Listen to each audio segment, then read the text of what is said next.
ఈ చిన్నోన్పల్లె గ్రామం గురించి గతంలో వాళ్ళు చేసిన తప్పిదాన్ని కప్పిపుచ్చుకునే ప్రయత్నం చేయడం జరిగింది. ఎందుకంటే గతంలో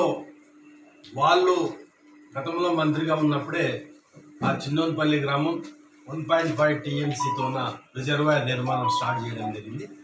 ఈరోజు ఆమె తప్పు చేసి దయ్యాలు వేదాలు వల్లించిన విధంగా మాట్లాడుతుంది. చాలా సిగ్గుచేటు ఇది.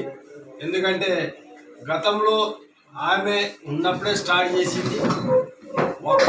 అప్పుడున్న పరిస్థితులకి, ఎందుకంటే ఆ రోజు బంద్ కావడానికి కారణం 92% అయినాక 8% మాత్రమే ఆగిపోయింది.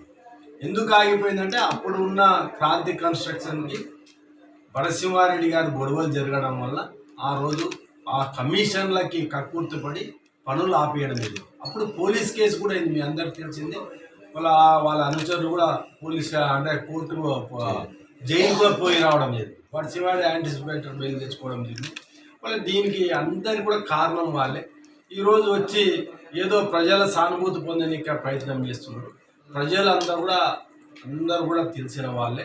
గతంలో అక్కడ ఉన్న రిజర్వాయర్లు ఏ విధంగా అక్కడ రావడం జరిగిందో ఇక్కడ చైర్మన్ గారు చెప్పడం జరుగుతుంది. ఎందుకంటే గతంలో ఉన్న రిజర్వాయర్ ఎక్కడ పొజిషన్లో ఉండేదో గతంలో ఉన్న అప్పుడు వాళ్ళకి తెలుస్తుంది. ఎందుకంటే ఈరోజు ఆమె చేయలేని పనులు ఈరోజు గద్వాల్ డెవలప్మెంట్ అవుతుంటే చూడలేక 2014 కన్నా ముందర ఒక్కసారి వ్యవసాయ మార్కెట్ చూడండి, ఎంత పంటలు పెరిగినాయి, వ్యవసాయం ఎంత అభివృద్ధి చెందింది. ఈరోజు గతంలో ఆమె చేయలేదు.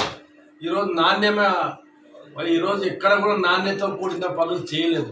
ఈరోజు రాలంపాడు రిజర్వాయర్ కూడా ఒక 2 TMCల ద్వారానే వాళ్ళు కమిషన్ కక్కుర్తిపడి ఈరోజు ఆ రిజర్వాయర్లు కూడా పరిణామంలో అనేక ఈరోజు లీకేజీలు రావడం వల్ల ఈరోజు 2 TMCలకే నిలిపే పరిస్థితి రావడం జరిగింది.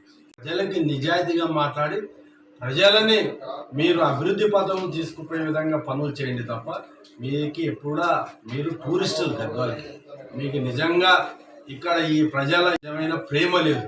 మీరు ఎంతసేపు టూరిజం నాయకులు, మీరు ఎప్పుడో పొలిటికల్ టూరిస్టులు. మీ పొలిటికల్ టూరిజాన్ని బంద్ చేసుకోండి. నిజంగా ప్రజలకు సంక్షేమం